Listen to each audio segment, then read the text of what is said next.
பொது சமூகத்தினுடைய பார்வையில இனிவன் இந்த கொலை எப்படி கொண்டு போய் முன்வைக்கப்படுதுன்னு நினைக்கிறீங்க? எங்களையும் சேர்த்து தான் கேட்கிறேன். முதலில் கொலை செய்யப்பட்ட அந்த வில்சன் அவரது கொலை முதல்ல கண்டிக்கப்பட வேண்டியது.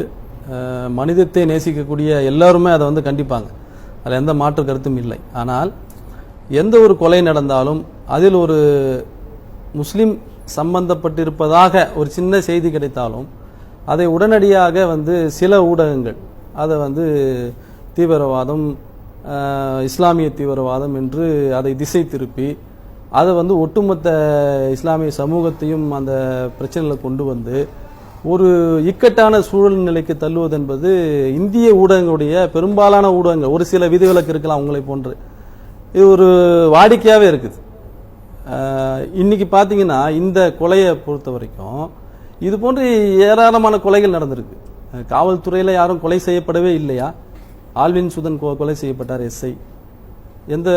எந்த ஒரு மதவாதம் தீவிரவாதம் யாரும் சொல்லல. சமீபத்தில் வெற்றிவேல் நெல்லை ஜங்ஷன்ல அமைச்சர்கள் பாதுகாப்புக்காக நின்றிருந்தார், வெடிகுண்டு வீசி அறிவாளால் வெட்டி கொண்டார்கள். அவர் துடிதுடித்து கொண்டிருந்தார். அமைச்சர்கள் அந்த பக்கம் வந்தாங்க, அவங்க கண்டுக்கல, கிராஸ் பண்ணி போயிட்டான்னு ஒரு பெரிய சர்ச்சையாச்சு. அதை யாரும் தீவிரவாதிகள் யாரும் அதை சொல்லல. 2017 தேனாமட்ட காவல் நிலையத்தில் பெட்ரோல் குண்டு அடிக்கிறாங்க. அரெஸ்ட் பண்ணி பார்த்தீங்கன்னா 4 சின்ன பசங்க. என்னன்னு கேட்டால் ஏட்டு மேலேயும் எஸ்ஐ மேலேயும் எங்களுக்கு கோவம், அவங்களுக்கு பயமுறுத்தான் அடித்தோம் அப்படின்னாங்க. இப்படி ஏகப்பட்ட சம்பவத்தை சொல்லலாம். ஆனால் ஒரு சம்பவத்தை முஸ்லீம் இளைஞர்கள் சம்பந்தப்பட்டிருப்பதாக தெரிந்தால் உடனடியாக யாருன்னு பார்த்தீங்கன்னா தொடர்ந்து சில பேர் இதை வாடிக்கையாக வைத்திருக்கின்றார்கள். உதாரணம் சொல்லணும்னா நம்ம எச் ராஜா போன்றவர்கள், அவர் ட்விட்டர் பதிவில் பாருங்க, முஸ்லீம் தீவிரவாதிகள், அது இந்த மாதிரி ஆட்கள் தொடர்ந்து இது போன்ற விஷயங்களை கொஞ்சம் கூட தான் எந்த பதவியில் இருக்கிறோம், சமூகத்தில் நாம் சொல்லக்கூடிய கருத்துக்கள் எந்த விதமான பாதிப்புகளை ஏற்படுத்தும், இதையெல்லாம் எந்த கவலையும் படாமல் இவர்கள் சொல்லக்கூடிய விஷயங்கள் இன்றைக்கு சில ஊடகங்கள் சொல்லப்பட்டிருக்கு. உதாரணத்துக்கு இந்த கொலையில பாத்தீங்கன்னா எல்லாமே யூகங்கள் தான். இப்ப பேசின எல்லாருமே யூகங்கள் தான் பேசுறாங்களே தவிர யாருக்கும் காஜா மதீன் யாரும் நேரில் பார்த்ததும் கிடையாது. நான் அந்த வழக்கை அம்பத்தூர் வழக்கை நான் நடத்தியவன். ஆரம்பத்தில் அந்த அம்பத்தூர் சுரேஷ் கொலை வழக்கை நான் நடத்தியவன். காஜா மதீன் அவர்களுக்காக ஆஜரானவன் நீதிமன்றத்தில். ஒரு கொலை வழக்கு நடக்குது, அதில் கைது செய்யப்படுறாங்க, என்ஐஏ வழக்கு போடுது. தமிழ்நாட்டில் பார்த்தீங்கன்னு வச்சுங்களேன், முஸ்லீம்கள் கொலை செய்யப்பட்டா சாதாரண 302. உங்க கிளைண்டா காஜா மதீன்? ஆமா, முன்னாள் கிளைண்ட். அதுக்கப்புறம் வேற வழக்கு பார்த்தாங்கன்னு வச்சுக்கோங்க. அதனால தெரியும், அவன் தெரியாத நபர்லாம் கிடையாது. இந்த சமீம் சொல்லக்கூடிய நபர்னு தெரியும், நம்ம நீதிமன்றத்தில் பார்த்துருக்கிறோம், சரி இதெல்லாம் பார்த்துருக்கிறோம். என்னன்னா நமக்கு என்னன்னா அவர்கள் அந்த வழக்கிலே வெளியே வருகின்றார்கள், பிணையில வர்றாங்க, அதுக்கான அப்ஸ்காண்ட் ஆயிடுறாங்க. அப்ஸ்காண்ட் ஆனவங்க எங்க போனாங்கன்னு தெரியல. அதே காவல்துறை என்ன கேட்டா அவர்களுக்கு தலைக்கு விலகி வைத்திருக்கின்றது. இதுல என்ன பிரச்சனைன்னா, சம்பவம் நடந்தது அவருடைய சொந்த மாவட்டம். இதை தேடுவதாக சொல்லக்கூடிய, இந்த கொலையில் சம்பந்தப்பட்டதாக சொல்லக்கூடிய சமீமுடைய சொந்த மாவட்டம், சொந்த ஊருக்கு அருகில் இருக்கிற இடம்.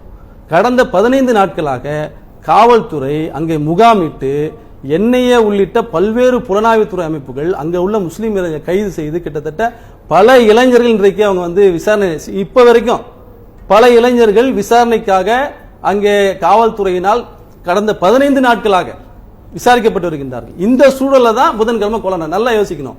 அதாவது இவனை தேடுறாங்க, அப்ஸ்காண்டு, இவனை தேடிட்டு இருக்காங்க. இவன் எங்க இருக்கான்னு சொல்லி அவன் குடும்பத்திலையும் வீட்டாண்டையும் அவனுடைய நண்பர்கள் உறவினர்கள் அவனோட சம்பந்தப்பட்ட எல்லாரையும் காவல்துறை விசாரணை நடத்திட்டு இருக்கு. இந்த சூழல்ல அவர் அதே ஊர்ல போய் கொலை பண்ணிட்டு ஓடிடுறாரு. எப்படி இதெல்லாம் இது போன்ற கதைகளை இவங்க பரப்புறாங்கன்னு தெரியல. இன்னொன்னு பாத்தீங்கன்னா மசூதி, அந்த மசூதி களியக்காவல மசூதியில கடந்த 2017 வருடம் ஒரு கோவில் இது நடக்குது. அதாவது பத்மநாப சுவாமியுடைய பிரபலமான ஒரு இது நடக்குது. அந்த நேரத்தில் அந்த பள்ளிவாசலுக்குள்ளே ஒரு பெண் என்ன பண்றாங்கன்னா ஒரு வெடிகுண்டு அடங்கிய பைய வைக்கிறாங்க. இது காவல்துறையால் கண்டுபிடிக்கப்பட்டு அந்த பெண் கைது செய்யப்படுறார். முஸ்லீம் அல்ல. உடனடியாக காவல்துறை அந்த பள்ளிவாசல் நிர்வாகத்துக்கு அறிவுறுத்துகின்றது சிசிடிவி வைக்கணும் சொல்லி. அதன் பிறகுதான் சிசிடிவி வைக்கப்படுகிறது அந்த பள்ளிவாசல்ல. இந்த விஷயங்கள் எல்லாமே அங்க இருக்கக்கூடிய இளைஞர்கள் தெரியும். அங்க இருக்கக்கூடிய முஸ்லீம் இளைஞர்களுக்கு எல்லாருக்கும் தெரியும். அதாவது ஒரு கொலையை செஞ்சுட்டு சிசிடிவி இருக்குன்னு தெரியும் அந்த பள்ளிவாசலுக்குள்ள, அந்த பக்கமா ஓடி வர்றாங்க, அதை தொப்பி போட்டுக்கிட்டு.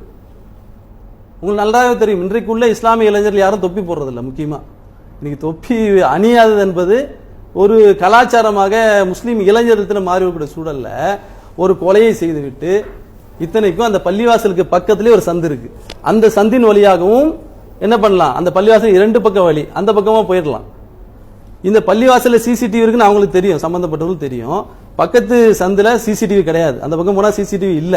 அந்த ஊருக்காரங்களா இருந்தா அவங்களுக்கு தெரியும், ஈஸியா தெரியும், அந்த பகுதியை சேர்ந்தவன் தானே, அவங்களுக்கு தெரியும். அப்போ உண்மையிலேயே அவர்களே கொலை செய்தா வச்சுக்குங்க, தொப்பி போட்டுக்கொண்டு ஒருத்தன் செய்வானா? முதல்ல தான் முஸ்லீம் என்று அடையாளம் காட்ட செய்வானா? ரெண்டாவது சிசிடிவி இருக்கின்றது என்று தெரிந்தே தொப்பி போட்டுக்கிட்டு மூஞ்ச காட்டிட்டு போவானா ஒருத்தவன்? இதெல்லாம் நம்ம இந்த கேள்வி, ஏகப்பட்ட கேள்விகள் இந்த பிரச்சனைகள் பின்னால் இருக்கின்றது. நான் என்ன சொல்றேன்னா, இதனால இது போன்ற தவறான யூகங்கள், தவறான அடிப்படையில் உண்மை குற்றவாளிகள் தப்பித்து விடக்கூடாது. இதுதான் முக்கியம். ஒரு காவல்துறை அதிகாரி, உண்மையில வில்சன் அவர்களை பற்றி நான் விசாரிக்கும் போது ஒரு நல்ல ஒரு அதிகாரி, கையூட்டு பெறாதவர், நேர்மையானவர் என்ற பெயர் எடுத்தவர். அப்ப அவரை கொலை செய்திருக்கின்றார்கள், எந்த மோட்டிவும் வேற இல்லை. அதாவது இவர் இதே கன்னியாகுமரி மாவட்டத்தில் சில முஸ்லீம் இளைஞர்கள் சில காவல்துறை அதிகாரிகள் விசாரணை என்ற பேரில் துன்புறுத்திய சம்பவங்கள்லாம் நடந்திருக்கு, மனித உரிமை இதுக்கெல்லாம் போயிருக்குது. இப்ப அந்த அடிப்படையில் என்ன அடிச்சான் உதைச்சான் அப்படின்னு சொல்லி அவனை போய் ஒரு ரிட்டாலியேஷன் பண்றது கூட எதனா ஒரு இருக்கும்.